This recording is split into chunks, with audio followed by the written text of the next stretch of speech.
এদিকে দেশি বিপদে না পড়লেও আন্তর্জাতিকভাবে বিপদে পড়ল সমন্বয়করা।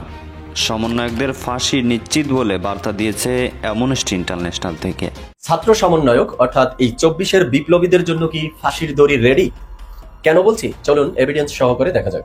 জাতিসংঘের প্রতিবেদন অনুযায়ী 15 আগস্ট পর্যন্ত যত সহিংস ঘটনা ঘটেছে, যত হত্যাকাণ্ডের ঘটনা ঘটেছে, সেই ব্যাপারগুলো সহিংসতার জন্য দায়ী ব্যক্তিদের বিচারের আওতায় আনার আহ্বান জানিয়েছে এবার অ্যামনেস্টি ইন্টারন্যাশনাল। অ্যামনেস্টি ইন্টারন্যাশনাল যদি এই ব্যাপারে সোচ্চার হয় তাহলে সেটা সরকারের জন্য বড় বিপজ্জনক, বড় বিব্রতকর হয়ে যাবে। শেখ হাসিনা কোর্টে আসলে তার পূর্ব বিচার করতে পারবেন না।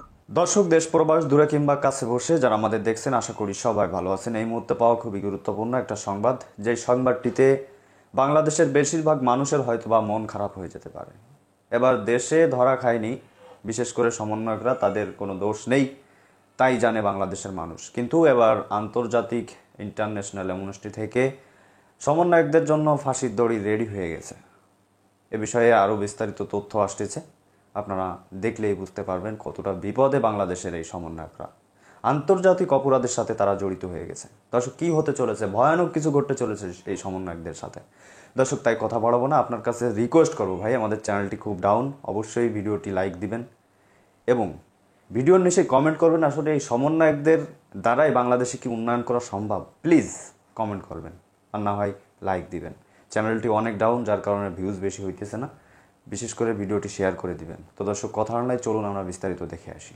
সংঘের প্রতিবেদন অনুযায়ী 15 আগস্ট পর্যন্ত যত সহিংস ঘটনা ঘটেছে, যত হত্যাকাণ্ডের ঘটনা ঘটেছে, সেই ব্যাপারগুলো সহিংসতার জন্য দায়ী ব্যক্তিদের বিচারের আওতায় আনার আহ্বান জানিয়েছে এবার অ্যামনেস্টি ইন্টারন্যাশনাল। অ্যামনেস্টি ইন্টারন্যাশনালের এই অবস্থানটা সরকারের জন্য বিব্রতকর হতে পারে, তেমনটাই মনে হচ্ছে। সরকারের জন্য 5 আগস্ট পর্যন্ত ব্যাপারটা সুখকর হবে, কিন্তু 5 আগস্ট থেকে 15 আগস্ট পর্যন্ত যে ব্যাপারগুলো ঘটেছে সেগুলো এই সরকারের জন্য যথেষ্ট বিব্রতকর হবে। কারণ সেই সময় সহিংসতা, হিংসা এবং প্রতিশোধ পরায়ণতার দিকে চলে গিয়েছিল, যেটা প্রচণ্ড সমালোচিত হয়েছে, যার ধারা এখনও অব্যাহত রয়েছে, যেটা বাংলাদেশে নানা ধরনের মব কালচারের দৃষ্টান্ত আমরা উল্লেখ করতে পারি। কি বলছে অ্যামনেস্টি ইন্টারন্যাশনাল, কি তাদের পর্যবেক্ষণ, কি তাদের আহ্বান, তাদের আহ্বানে কি সরকার সাড়া দিতে পারবে?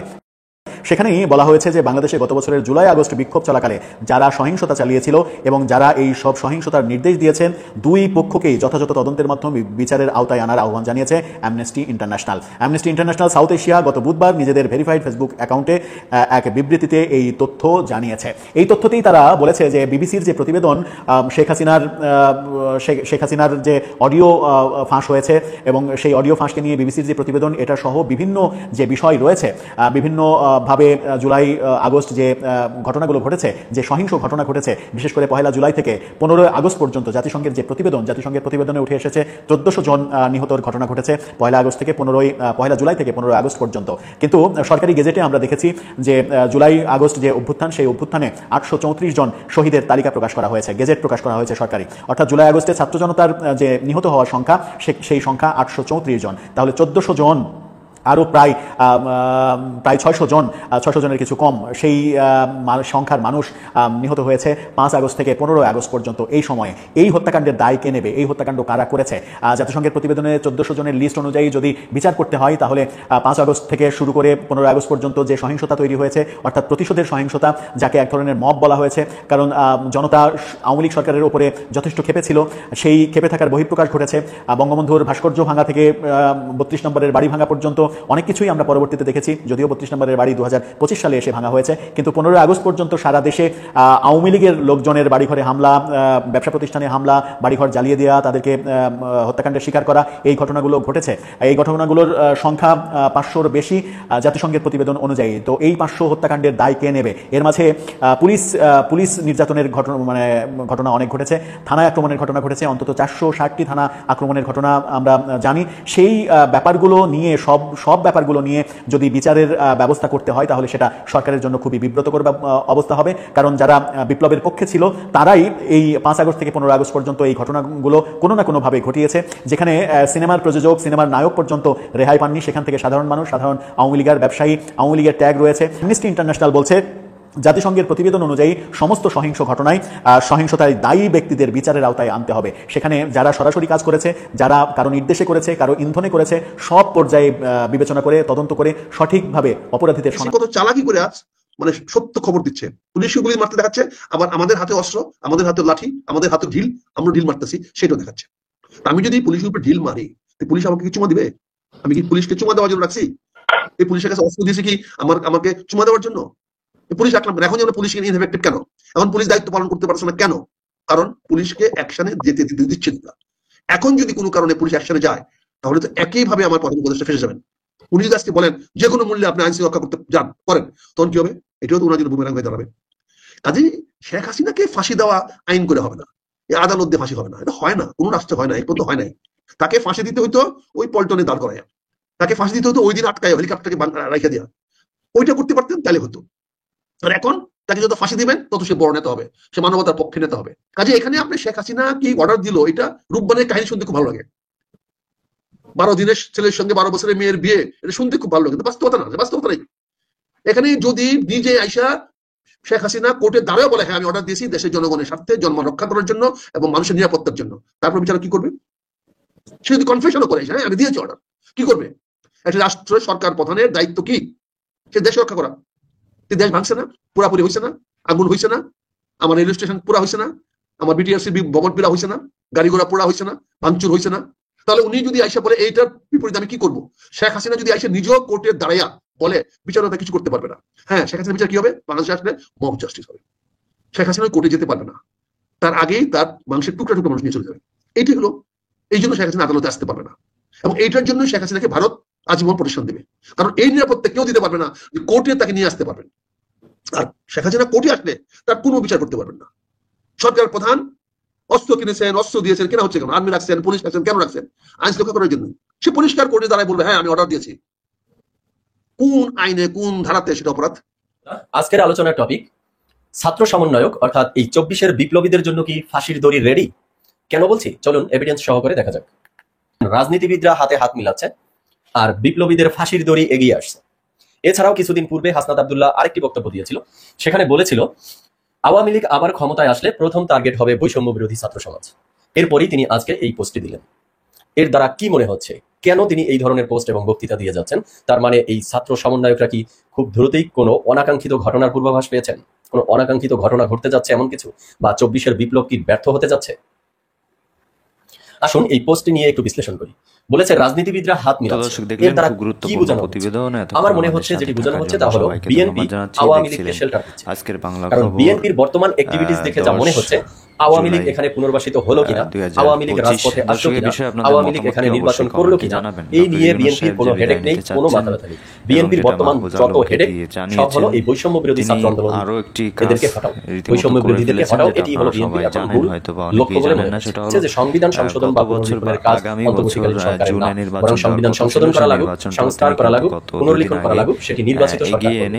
তাদের দাবি অন্তর্বর্তীকালীন সরকারের কাজ হলো দ্রুত নির্বাচন সংক্রান্ত যতটুকু সংস্কার করা দরকার তাই করে তারা নির্বাচন দেয় এবং নির্বাচনী সরকার ক্ষমতায় আসুক, পার্লামেন্ট গঠিত হোক, তারপরে সংবিধানকে কি করা লাগবে সেটি। ধন্যবাদ এতক্ষণ আমাদের সাথে থাকার। এরপরে আরেকটি দাবি আসলো এই রাষ্ট্র সংস্কারের সামগ্রিক বিষয় নিয়ে। সেখানে বিএনপি ডিরেক্টলি বলে দিল যে সংস্কার করার আপনারা কে, বা সংবিধান সংস্কার করার আপনারা কে, এগুলো মানে নির্বাচিত সরকার করবে।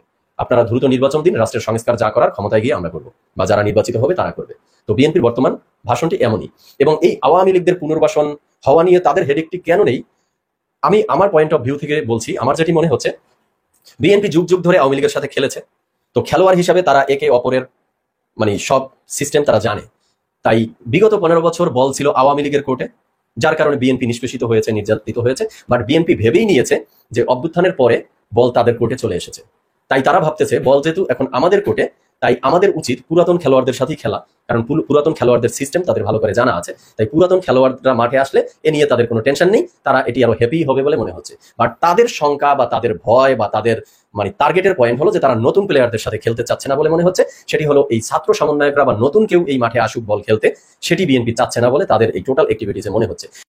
কারণ এই বৈষম্য বিরোধী ছাত্র আন্দোলন এই মুহূর্তে রাষ্ট্রের স্বার্থে হোক, জনগণের স্বার্থে হোক, 24-এর বিপ্লবের স্বার্থে হোক, যেই দাবি করুক না কেন, বিএনপি আগ পাস না ভেবে চোখ বন্ধ করে ডিরেক্ট তার বিরোধিতা করে যাচ্ছে। এবং বিগত কিছু দিনের পলিটিক্যাল অবস্থান যদি দেখি, তাহলে এটি মনে হচ্ছে যে বিএনপি একদম চোখ বন্ধ করে বৈষম্য বিরোধী ছাত্র আন্দোলন কোনো কিছু চাচ্ছে, তার মানে আমরা নাই এর মধ্যে, আমাদের এর বিরোধিতা করতেই হবে। বিষয়টি এখানে এসে দাঁড়াচ্ছে। আর আমার মনে হয় হাসনাত আব্দুল্লাহর এই পোস্টে রাজনীতিবিদরা হাত মিলাচ্ছে বলতে এটি বোঝানো হয়েছে।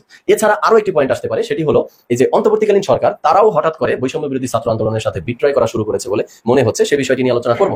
তো এই অন্তর্বর্তীকালীন সরকারও তার উপদেষ্টা মণ্ডলীর ভিতরে এই বিগত ফ্যাসিস্ট আওয়ামী সরকারের এই ফ্যাসিস্টের দোসরদেরকে স্থান দিচ্ছে। স্থান দিয়ে এই অন্তর্বর্তীকালীন সরকারও তার বাহুবলকে মনে হয় আরো শক্তিশালী করতে চাচ্ছে মনে হচ্ছে। সেটিও বোঝানো হতে পারে যে রাজনীতিবিদরা হাত মিলাচ্ছে।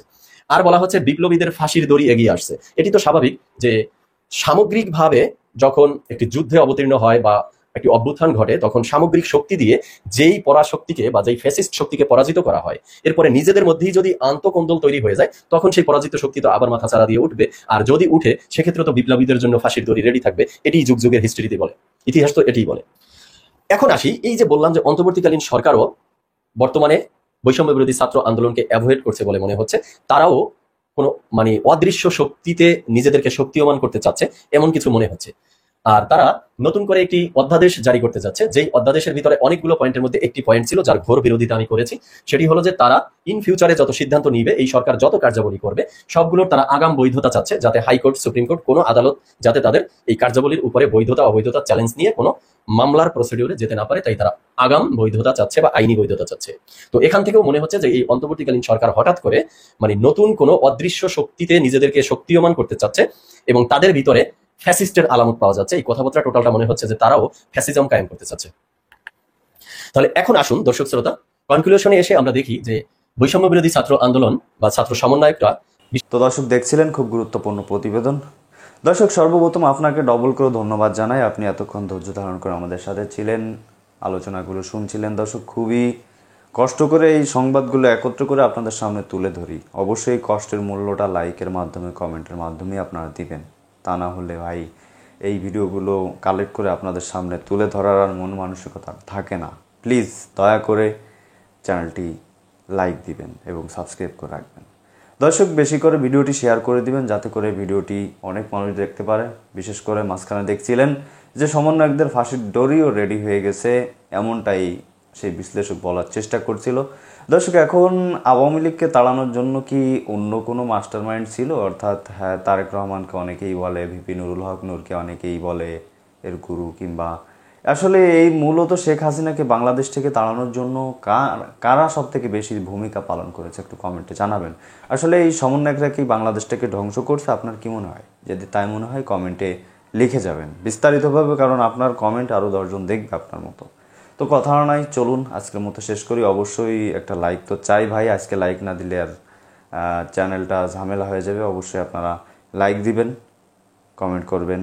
তো ভালো থাকুন, সুস্থ থাকুন, আল্লাহ হাফিজ।